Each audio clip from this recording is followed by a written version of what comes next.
नमस्कार दोस्तों। आज इस वीडियो में हम डिस्कस करेंगे फ्यूचर कंटिन्यूअस टेंस को, जिसको हम फ्यूचर प्रोग्रेसिव या फ्यूचर इम्परफेक्ट के नाम से भी जानते हैं। तो चलिए वीडियो को स्टार्ट करते हैं। आइए सबसे पहले ये जान लेते हैं कि फ्यूचर कंटिन्यूअस टेंस होता क्या है। This tense denotes an ongoing action in the future. Means ये टेंस फ्यूचर में होने वाले किसी ऑनगोइंग एक्शन को बताता है। जैसे दे will be waiting for us, वो हमारा इंतजार कर रहे होंगे।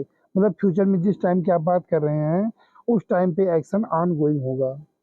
अगर हम इसके स्ट्रक्चर की बात करें तो विल या शैल बी प्लस वर्ब का आईएनजी फॉर्म लगता है। ओके, यूसेज की बात कर लें तो जो इसका पहला यूसेज है जो हम डेफिनेशन से लेते हैं, to denote an ongoing action in the future, कि फ्यूचर टाइम में कोई एक्शन ऑन गोइंग होगा तो हम इसे फ्यूचर के कंटिन्यूअस में रखेंगे। जैसे the students will be studying in the class, या फिर they will be enjoying themselves, या फिर she will be doing her homework. Clear है? ओके। दूसरा यूसेज क्या है? To denote a longer action in progress until a shorter one interrupts it। Future time में अगर कोई ऑन गोइंग एक्शन है तब तक ऑन गोइंग है जब तक किसी दूसरे एक्शन ने उसको इंटरप्ट नहीं किया। तो अगर ऐसा सिचुएशन बनता है तो उस ऑन गोइंग एक्शन को हम कंटिन्यूअस में रखेंगे। जैसे I will be sleeping when you arrive, जब तुम आओगे तो उस समय मैं सो रहा हूँगा। तो कब तक सो रहा हूँगा? जब तक तुम आओगे। ओके, तो आप देख पा रहे हैं कि जो ये ऑन गोइंग एक्शन है स्लीपिंग वाला, ये अराइव से इंटरप्ट हो रहा है। Ramesh is going to be reading the newspaper when you go into the garden। अब यहाँ ये प्लान वाला सेंस दे रहा है कि जब आप गार्डन में एंटर करोगे तो उस टाइम रमेश क्या कर रहा होगा?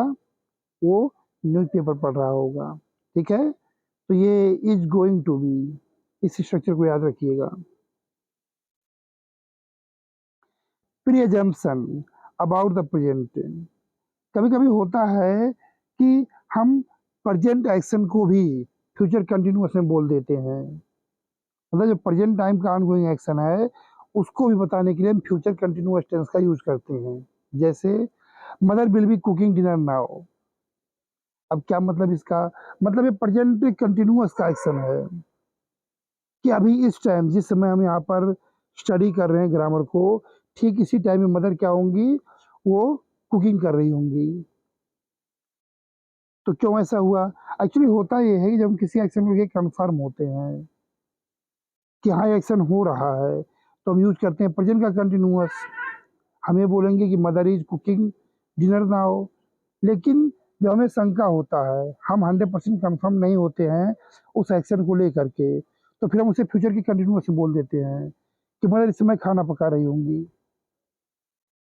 बात आ रही समझ में? कि अगर एक्शन हमको दिख रहा है या हमें 100% कंफर्म है कि हाँ वो एक्शन हो रहा है तो हम बोलते हैं उसे प्रेजेंट के कंटिन्यूअस में। लेकिन जब हमें उसमें कंफ्यूजन होता है, 100% श्योरिटी नहीं होती है, तब उसे हम बोलते हैं फ्यूचर की कंटिन्यूअस में। ठीक है, जैसे आपने बोला mother will be cooking dinner now, तो आपको ऐसा लगता है, आपको पता है कि इस टाइम पर मदर खाना ही पकाती हैं, तो इसलिए इस टाइम पे वो खाना पका रही होंगी।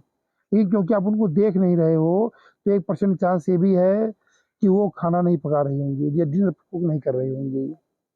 उम्मीद करता हूँ पॉइंट क्लियर हो रहा होगा आपको। Don't call them now, they will be having dinner. अभी उनको मत बुलाओ, वो भी डिनर कर रहे होंगे।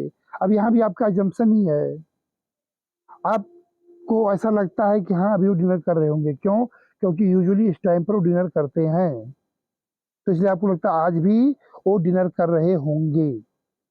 लेकिन अगर आप उनको देख रहे हो खाओ डिनर कर रहे हैं तो आप बोलोगे कि they are having dinner. Clear है?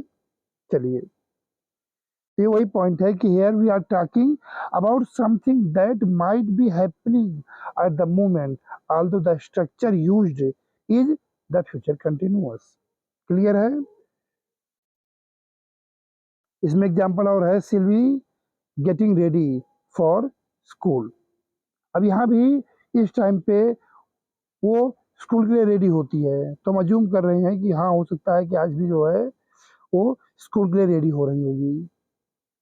ठीक है, तो इस टेंस में बस इतना ही है। उम्मीद करता हूँ सारे पॉइंट्स आपको क्लियर हो गए होंगे।